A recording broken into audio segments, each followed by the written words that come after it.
আসসালামু আলাইকুম রহমতুল্লাহি ওবারাকাতু। আশা করি সবাই ভালো আছেন। আমি Mohammad Jahangir Alam. Safe drive BD 365-তে আপনাদেরকে সবাইকে স্বাগতম। তো আজকে 300 ফিট রোড দিয়ে যাচ্ছি। 300 ফিট রোড দিয়ে যেতে যেতে ভাবলাম একটা ভিডিও করি, তাই একটা ভিডিও করলাম। এই রোডটা যখন হয়েছে, প্রথম থেকে হওয়ার পর থেকে এখন পর্যন্ত রোডটা ঢাকার আশপাশে সব থেকে সুন্দর একটা রোড। অনেক সুন্দর মনোরম পরিবেশ, অনেক সুন্দর রাস্তা, সব দিক দিয়ে অনেক ভালো লাগে। আমরা যারা ঢাকার ভিতরে গাড়ি চালাই, আমাদের ঢাকার ভিতরে তো অনেক টেসলা, রিক্সা। এই রোডটাতে কোনো রিক্সা নাই, কোনো যানজট নাই, অনেক সুন্দর নিরিবিলি পরিবেশে অনেক সুন্দরভাবে গাড়ি চালানো যায়। গাড়ি চালাতে চালাতে কিছু সময় একটু ভয় লাগে। এই রোডটায় বেশ কিছু অ্যাক্সিডেন্ট হয়েছে আগে পরে, এখনো মাঝে মধ্যে হয়, তবে তুলনামূলক এখন অ্যাক্সিডেন্টের হারটা অনেক কমে গেছে। এখন পুলিশ স্পিড ক্যামেরা নিয়ে রেগুলারই কন্টিনিউ এখানে ডিউটি করে। অ্যাক্সিডেন্ট জিনিসটা আসলে আমাদের সবার জন্য কাম্য না, কারণ অ্যাক্সিডেন্ট জিনিসটা আসলে ভালো না। কারণ অ্যাক্সিডেন্টটা, এই রোডটায় অ্যাক্সিডেন্ট হওয়ার খুব কমই কারণ থাকে। কারণ রোড কত বড় রোড, ফাঁকা রোড, কত সুন্দরভাবে সবাই লেন বাই লেন গাড়ি চালাচ্ছে। একটা স্পিড লিমিট আছে, লিমিট বাই লিমিট সবাই গাড়ি চালায় যাচ্ছে। অনেক ভালো লাগে ঢাকার ভিতরে যানজটের ভিতর থেকে যখন এই রোডটাতে আসি, তখন অনেক ভালো লাগে গাড়ি চালাতে।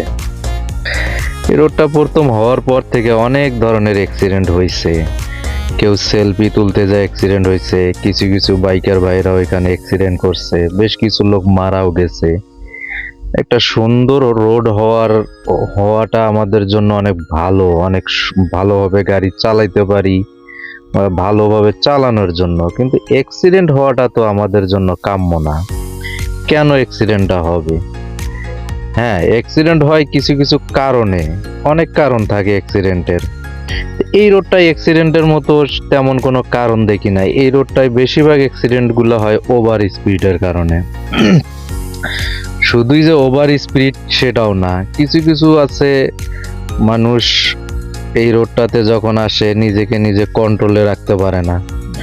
বেশিরভাগ অ্যাক্সিডেন্টের হার বাইকাররা এই রোডটাতে অ্যাক্সিডেন্ট যে পরিমাণ হয়েছে, তাদের বোঝা উচিত যে এই রোডটাতে স্পিডটা আমি যতটুকু উঠাবো ততটুকু কি আমি কন্ট্রোল করতে পারবো কিনা।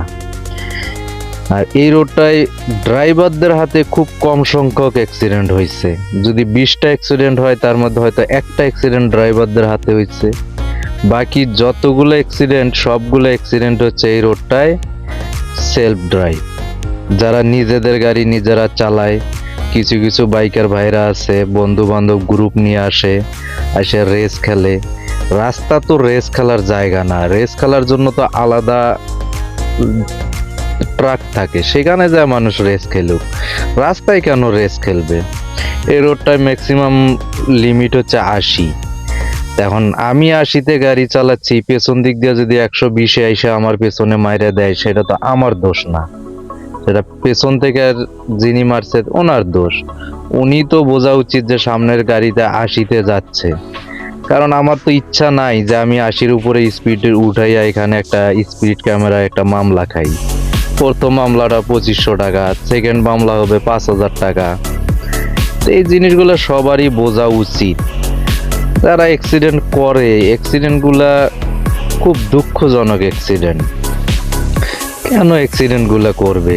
সবারই তো একটা, প্রতিটা মানুষ চায় সুস্থভাবে ঘর থেকে যেমন বের হয় সুস্থভাবে ঘরে ফিরে যাই।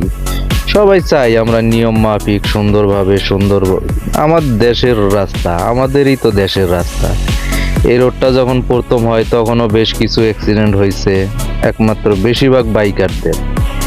এরপরে পদ্মা সেতু যখন হয় তখনও বেশ কিছু অ্যাক্সিডেন্ট হয়েছে বাইকারদের। এত বড় রাস্তা, এই রাস্তায় অ্যাক্সিডেন্ট হলে খুব খারাপ লাগে, অনেক কষ্ট লাগে। আর একটা অ্যাক্সিডেন্টের কারণে সবার সমস্যা হয়। একটা যদি অ্যাক্সিডেন্ট হয়, সেখানে সবার জন্য অসুবিধা। কারণ একজনের কারণে সবার অসুবিধা হওয়ার কোনো সৃষ্টি করার কোনো প্রয়োজন নেই। সবাই চাই সুন্দরভাবে গাড়ি চালাই, সুন্দরভাবে পথ চলি, সুন্দরভাবে ঘরে ফিরি, কারণ সবারই ঘরের মানুষ আশা করে যে সবাই বাইরে গেলে তারা অপেক্ষায় থাকে যে আমার ঘরের লোকটা যাতে সুন্দরভাবে ঘরে ফিরে আসে। আশা করি সবাই ভালো থাকবেন।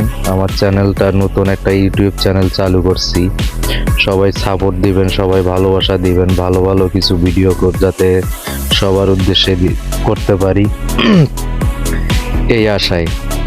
যাক, সবাই ভালো থাকবেন, সুন্দরভাবে গাড়ি চালাবেন। সবাই চাবো স্পিড লিমিটটা কন্ট্রোলে রেখে গাড়ি চালানোর জন্য। আশা করি সবাই ভালো থাকবেন। আসসালামু আলাইকুম ওয়া রাহমাতুল্লাহি ওয়া বারাকাতুহু।